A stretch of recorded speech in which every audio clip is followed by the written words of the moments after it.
Hello et bienvenue dans une nouvelle vidéo. Aujourd'hui, je vous propose un haul.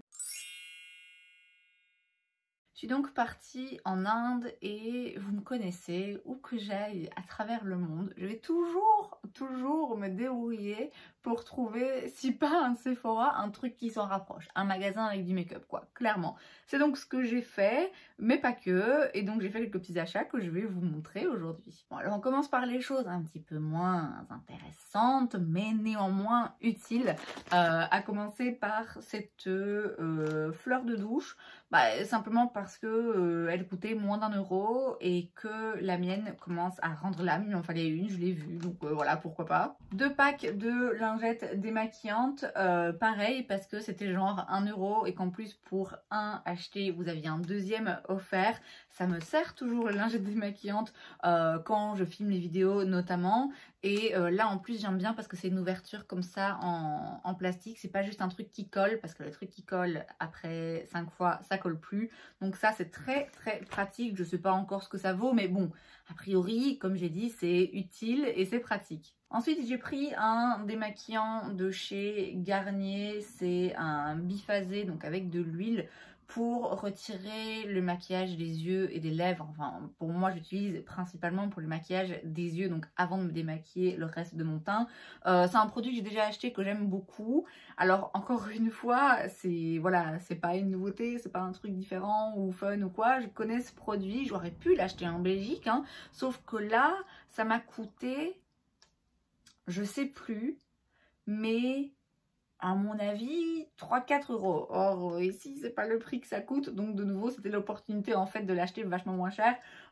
J'ai un démaquillant en ce moment que j'ai ouvert, donc je vais pas l'utiliser tout de suite, mais ça va aller dans mes réserves et ça me servira. Et dernière chose, bon, plus utile que vraiment hyper intéressante, un lait pour le corps de chez Nivea. Pareil, je l'ai déjà acheté, j'aurais pu l'acheter ici, mais là ça m'a coûté de nouveau quelques euros, donc encore une fois une bonne affaire. J'ai ensuite été dans un magasin qui s'appelle Nika, qui est, oui, l'équivalent de Sephora. Ils ont des Sephora aussi en Inde, mais pas là où j'étais, malheureusement.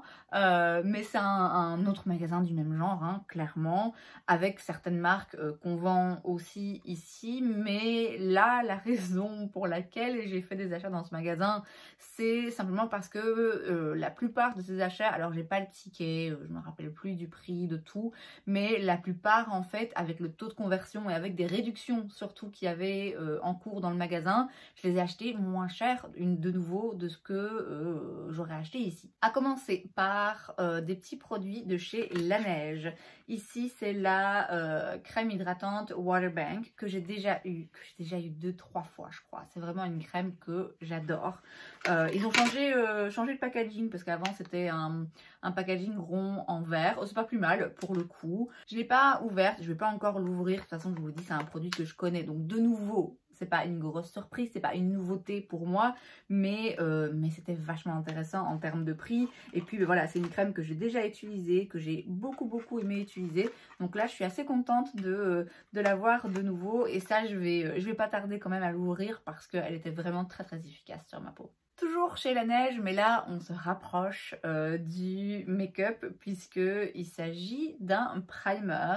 C'est le Glowy Makeup Serum qui est un primer dont j'ai entendu dire beaucoup de bien depuis longtemps et j'avais très envie de l'essayer, donc je suis assez contente parce que de nouveau j'ai eu une bonne réduction dessus. Je sais plus les prix, mais j'ai eu une bonne réduction dessus et c'est donc un sérum, un primer, voilà, en forme de sérum qui est hydratant et lumineux et qui apparemment est absolument splendide. Donc j'ai vraiment hâte de pouvoir l'utiliser. De toute façon, tous ces produits, je vais évidemment vous tourner une vidéo dans laquelle je les teste. On continue avec le make-up et on continue avec une base. Encore une fois, une base dont j'ai envie depuis, mais là, ça se compte vraiment en années. Je pense que dès que j'ai recommencé à utiliser beaucoup de make-up et à consommer beaucoup de make-up aussi en ligne dans les vidéos et tout, j'entends parler de cette base et j'ai envie de l'essayer, mais franchement elle coûte un pont.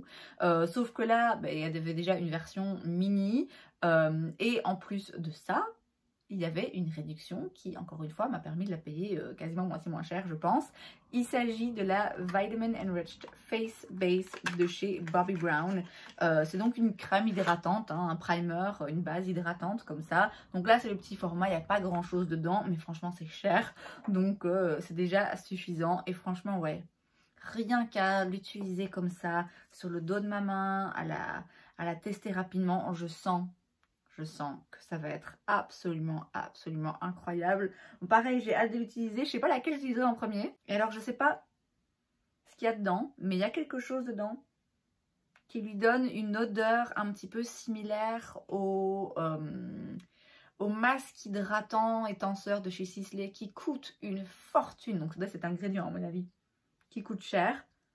Et c'est un truc, j'arrive jamais à mettre le doigt dessus. Mais il y a une odeur un petit peu similaire. Donc, ouais, clairement, on sent que c'est bien hydratant, que c'est bien nourrissant. Donc ça, pareil, hâte de l'utiliser. On continue avec le make-up et cette fois-ci, on rentre vraiment dans le vif du sujet parce que bon, des primers à la limite, on peut dire que c'est un hybride entre le soin et le maquillage. Là, on est vraiment sur du maquillage.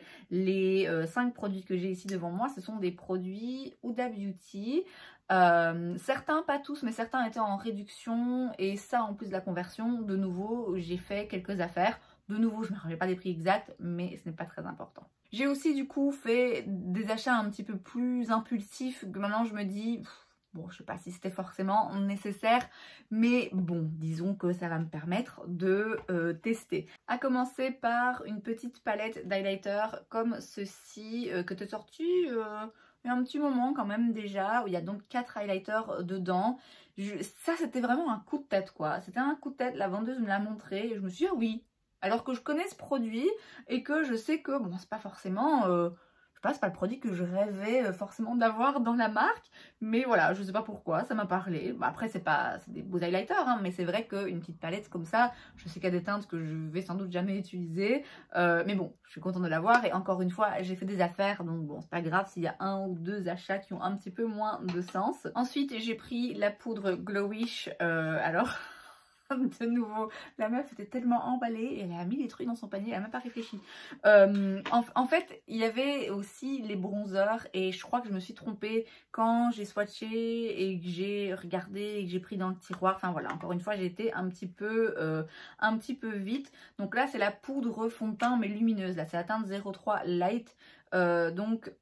Là, on va être sur quelque chose de trop foncé pour moi pour le moment. Je vais voir si en attendant, je peux peut-être éventuellement l'utiliser comme un bronzer très léger et très discret ou peut-être en poudre de finition.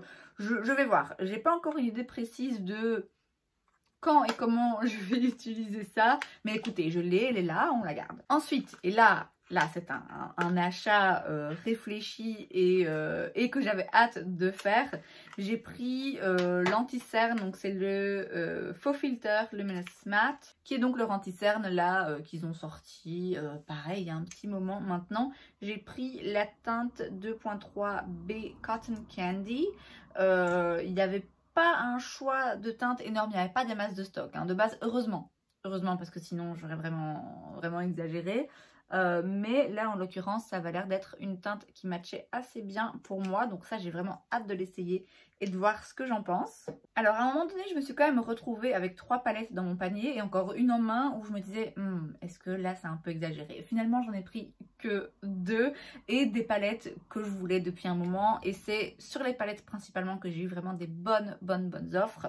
Donc j'ai pris la palette Jaguar dans la collection Wild qui ressemble à ceci et qui est une palette, quand elle était sortie, elle m'avait fait l'œil, j'avais eu envie de la prendre, je n'avais pas encore eu l'occasion. C'est pas forcément la palette que je rêvais d'avoir là maintenant tout de suite, parce que là en plus on est sur des tons un petit peu froids et là on approche du printemps, donc je sais pas si je vais beaucoup l'utiliser là dans les semaines à venir, mais ouais, c'est une palette que je sais que je vais utiliser. J'aime beaucoup moi la formulation des petites palettes comme ça de chez Huda. En tout cas j'en ai jamais été déçue, j'en ai pas non plus 15 000 mais j'ai jamais été déçue. Il me semble en avoir entendu pas mal de bien et puis surtout c'est une harmonie de couleurs que je trouve intéressante et assez différente. C'est un packaging aussi assez pratique, les pannes, les 9 fards comme ça, donc vraiment un achat dont je suis assez contente. Et on termine pour Huda en tout cas avec la star du show. Non seulement parce que c'était une très très jolie palette, en plus parce que c'est une palette que j'avais envie d'acheter depuis un moment et donc c'est vraiment un achat pour le coup mûrement réfléchi. Et en plus de ça, elle m'a coûté je pense même pas 40 €, alors qu'ici je crois que c'est maintenant 70. C'est la rose quartz qui ressemble à ceci, si j'arrive à l'ouvrir, la voilà, elle ressemble à ceci à l'intérieur. Elle m'a toujours fait de l'œil parce que c'est vrai qu'elle est très jolie, il y a des teintes lumineuses là-dedans qui sont absolument splendides. Mais c'est vrai que je me disais, bon, j'ai d'autres palettes dans ce genre de teinte. Le prix, voilà, c'est quand même pas donné. Certes, j'ai d'autres palettes Huda, je sais que j'apprécie sa formulation et ses harmonies de couleurs surtout, mais bon, j'avais toujours un petit peu de mal à sauter le pas. Je me disais que c'était pas forcément nécessaire dans ma collection. Et puis, mon amie Sandrine arrête pas de dire à quel point cette palette est splendide, magnifique, magnifique. Et donc voilà, finalement, elle m'a donné de plus en plus envie. Et là, j'ai craqué parce que, bah voilà, en plus de ça, j'ai vraiment fait une affaire. Là où j'ai pas forcément fait d'affaire, bon, je gagnais un petit peu par rapport au prix que j'aurais payé ici, mais franchement, c'était pas non plus des économies absolument dingues. Et c'était pas forcément utile non plus. Mais écoutez, j'avais 4 heures à tuer dans l'aéroport. Donc j'ai fait du shopping dans l'aéroport et il y avait un corner MAC. Et j'ai donc racheté 2-3 petites choses. J'ai repris un spray Fix Plus. Alors bon, de nouveau, hein, pas une nouveauté, pas quelque chose que je connais pas, que je découvre, que je vais tester. Mais le mien, il est presque vide. Et c'est un produit que j'adore. Et ça fait plusieurs fois que je me dis... Ah, je vais pas le mettre là parce qu'il m'en reste pas beaucoup, j'ai envie de l'économiser. Donc j'en ai repris un comme ça, je peux utiliser celui que j'ai sans avoir peur de tomber à court. J'ai un petit peu de réserve, c'est un spray que j'adore. Donc vraiment ça, un bon achat, même si bon, pas peut-être hyper intéressant. J'ai pris un crayon à lèvres, j'ai pris le crayon dans la teinte Spice. Pour la simple et bonne raison que c'est une teinte absolument iconique, hein. Tout le monde apparemment adore ce crayon à lèvres et donc voilà, je me suis fait influencer tout simplement et bêtement. En l'achetant, je me suis dit, est-ce bien nécessaire parce que j'ai déjà un crayon MAC, je l'aime bien mais voilà. J'ai surtout d'autres crayons dans ce genre de teinte et j'ai surtout mon crayon Catrice que je mets tous les jours de toute façon. Donc bon, pas sûr que ça a été l'achat le plus raisonné de ma vie, mais je suis contente parce que de toute façon j'adore les produits MAC, donc voilà. Et surtout j'adore les rouges à lèvres de chez MAC et je les collectionne un peu quand même, raison pour laquelle j'ai repris 3 teintes qui, vous le voyez, sont pas des teintes qui sont très éloignées les unes des autres, c'est surtout pas des teintes qui sont très différentes d'autres teintes que j'ai déjà, mais ce sont des teintes très jolies que j'avais envie d'avoir et d'ajouter à ma collection. Alors, dans la formulation Cream Sheen, ce sont donc des rouges à lèvres crémeux assez brillants. J'ai pris la teinte crème de nude, pareil, hein, qui est un grand classique, qui est très clair. Je ne sais pas si elle se verra beaucoup. Mais qui est vraiment parfaite pour utiliser au centre des lèvres pour venir éclaircir et dégrader un crayon. Et c'est vraiment une formulation en plus hyper agréable, brillante, hydratante et tout, vraiment jolie. Enfin hydratante, je pense pas que ça hydrate, hein, mais vous voyez ce que je veux dire. Ensuite, donc dans la même gamme, j'ai pris la teinte Modesty parce que je l'ai trouvée vraiment très jolie. Et de nouveau, c'est une teinte que voilà, j'ai déjà ce genre de teinte, mais pas dans cette formulation. Donc voilà, j'avais envie de la tenter. Et enfin, dans la gamme des rouges à lèvres satin, cette fois-ci, j'ai pris la teinte Spirit, qui là donc est un petit peu plus foncée, qui ressemble à ceci. J'ai l'impression qu'elle ressemble pas mal à la teinte Mocha, mais sans doute un petit peu plus claire. La teinte Mocha, c'est une teinte préférée. C'est toutes quasiment mes teintes préférées. Enfin voilà, la formulation satin de nouveau, hein, chez MAC, c'est vraiment une formulation que j'aime beaucoup. Donc voilà les rouges à lèvres que je me suis pris. Et voilà donc ce petit butin que j'ai ramené d'Inde. Bon, j'ai aussi acheté quelques vêtements, j'ai aussi acheté quelques petits bijoux, enfin des bracelets hein, forcément pour faire dans le cliché. Mais bon, ça n'a pas forcément sa place ici. Donc tous ces produits, enfin la plupart de ces produits, je les utiliserai évidemment dans une vidéo où je vais les tester ensemble. Et puis bah, ils apparaîtront hein, dans les semaines qui viennent, dans les tops et flops, j'espère, dans les tops pour le coup. Et c'est donc tout pour cette vidéo, j'espère que ça vous a plu. Si c'est le cas, n'hésitez pas à laisser un like. Vous pouvez aussi vous abonner à ma chaîne parce que c'est gratuit, donc pourquoi pas. Et moi, je vous vois la prochaine fois. Bye!